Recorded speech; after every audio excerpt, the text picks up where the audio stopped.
Alors, aujourd'hui, on se penche sur un chapitre qui détaille les diverses fonctions et systèmes des turbines à gaz.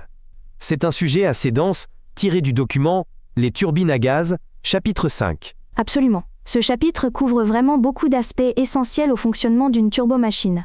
On va essayer de décortiquer les points clés, en commençant peut-être par les circuits d'air, internes et externes. Très bien. Commençons par le circuit d'air interne. D'après ce que je lis, il est crucial pour l'équilibre thermique des pièces, l'équilibre des forces et l'étanchéité par pressurisation. C'est ça? Qu'en est-il spécifiquement de l'étanchéité et des joints labyrinthes mentionnés? Exactement pour les fonctions.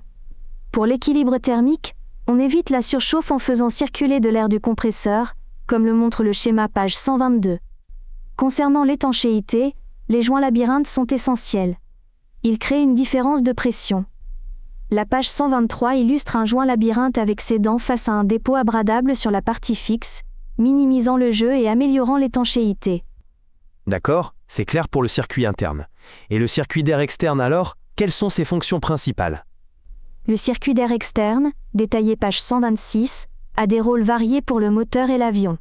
Prélèvement pour éviter le pompage du compresseur, anti-givrage de l'entrée d'air, et pour les systèmes de l'avion comme la pressurisation cabine, la climatisation ou le dégivrage des ailes. C'est donc de l'air moteur qui sert à beaucoup de choses. Abordons maintenant la lubrification, page 128. Son rôle est double. Lubrifier et refroidir, exact?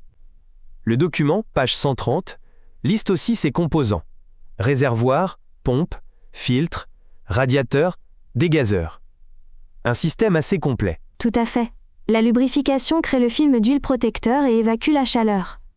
La plupart des turbomachines ont des circuits à carter secs avec recirculation. Et oui, chaque composant est vital. Le réservoir pour le stockage, les pompes pour l'alimentation et la récupération, les filtres, le radiateur air/huile ou l'échangeur huile/carburant pour le refroidissement, et le dégazeur. Le tout contrôlé par des mesures de pression et température. Passons au démarrage, à partir de la page 131.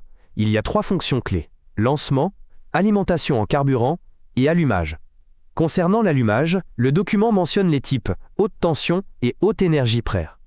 Quelle est la différence principale? C'est bien ça pour les fonctions. Le lancement entraîne le générateur de gaz, souvent par un démarreur électrique sur les petites machines. Puis vient l'alimentation en carburant des injecteurs et l'allumage. Pour les types d'allumage, la haute tension est souvent pour les allumeurs torches et la haute énergie plus puissante pour les allumeurs semi-conducteurs. Le cycle de démarrage, illustré page 133, montre l'évolution de la vitesse de rotation et de la température des gaz jusqu'à l'autonomie. Intéressant. Parlons de la commande et du contrôle moteur, à partir de la page 134. La manette des gaz est l'interface pilote principale, et le contrôle moteur, page 136, vise à surveiller les limites et détecter les anomalies. C'est bien ça? Oui. La manette des gaz sélectionne le régime avec des positions spécifiques pour turbopropulseur et turbofin. Sur les moteurs modernes, elle envoie un signal à un calculateur, comme on le voit page 135. Et le contrôle moteur surveille effectivement les paramètres vitaux, comme les vitesses de rotation N1 et N2, les températures des gaz, les pressions, les vibrations, affichées dans le cockpit. C'est crucial pour la sécurité et la performance. Ok, donc pour récapituler rapidement, on a couvert les circuits d'air internes et externes, essentiels pour le refroidissement et l'étanchéité, puis le système de lubrification avec ses multiples composants, le processus de démarrage, et enfin la commande et le contrôle du moteur. C'est déjà pas mal de systèmes interconnectés. Absolument. Chaque système est une petite merveille d'ingénierie en soi, et leur orchestration est ce qui permet à une turbine à gaz de fonctionner de manière fiable et performante. Continuons avec le circuit carburant et la régulation, qui sont aussi des piliers. En effet, le circuit carburant et la régulation sont des systèmes majeurs, traités des pages 137 à 151. L'alimentation en carburant doit être précise et l'injection, comme les roues centrifuges de turboméca, est clé. La régulation, quant à elle, son rôle est bien de maintenir le moteur dans ses limites de fonctionnement, comme la vitesse et la température. Précisément. L'alimentation en kérosène, par exemple, doit respecter des conditions strictes de pression, température, débit et filtration. Pour la régulation, elle agit principalement sur le débit de carburant, pour contrôler la vitesse et la température. On est passé des régulateurs purement mécaniques ou hydromécaniques aux systèmes électroniques de plus en plus sophistiqués comme le FADEC, ou régulation électronique numérique à pleine autorité redondante. Page 151, On voit d'ailleurs un exemple de calculateur FADEC, qui offre un contrôle moteur optimal et sécurisé. Le document aborde aussi des fonctions plus spécifiques.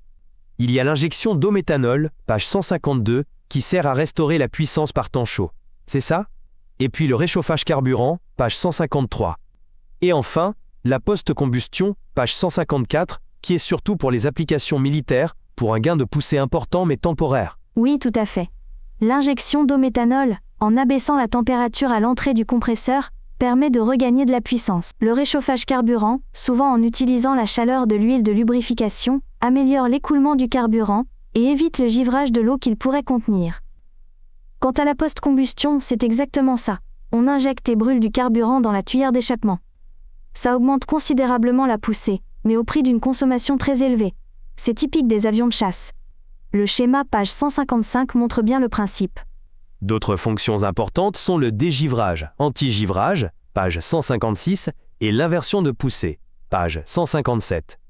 L'anti-givrage est préventif, c'est ça? Oui, on cherche à empêcher la formation de givre, souvent en réchauffant les zones critiques, comme l'entrée d'air avec de l'air chaud prélevé au compresseur. L'inversion de poussée, elle, aide au freinage de l'avion à l'atterrissage, en redirigeant le flux d'air ou de gaz vers l'avant. Il y a des systèmes à porte ou à grille, comme illustré page 158. Enfin, le chapitre se termine sur la protection incendie, page 159, et la réduction des nuisances, page 160. La protection incendie implique détection et extinction? Oui, des détecteurs sont placés dans les zones à risque, et en cas d'incendie, des extincteurs peuvent être activés. Des cloisons par feu séparent aussi les zones chaudes et froides. Pour la réduction des nuisances, on parle de pollution chimique, thermique et surtout acoustique. Des recherches continues visent à réduire le bruit des moteurs, comme le montre le graphique sur les bruits des différents types de moteurs.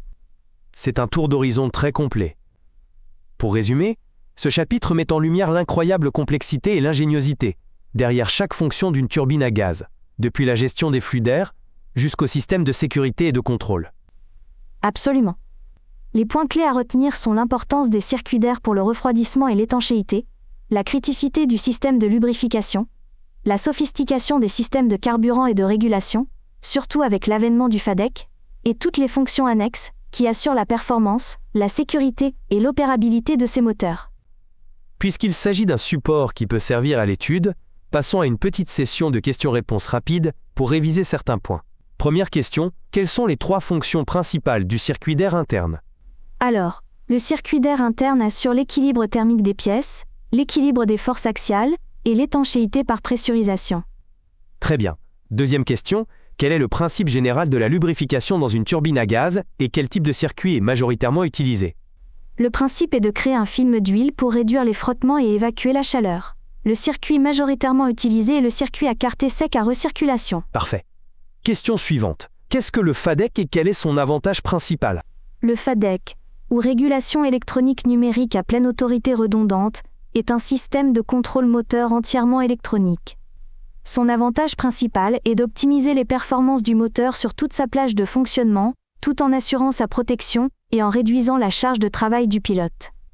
Et pour finir, citez 2 méthodes utilisées pour l'inversion de poussée sur un turbofan. On trouve principalement les inverseurs à porte, qui dévient le flux secondaire, et les inverseurs à grille, qui utilisent un manchon mobile pour découvrir des grilles déflectrices. Excellent. Je pense que cela couvre bien les aspects essentiels de ce chapitre sur les diverses fonctions des turbomachines. Oui, c'est une bonne synthèse. Chaque système mériterait une discussion approfondie, mais l'objectif était de donner une vue d'ensemble claire des fonctions vitales d'une turbine à gaz.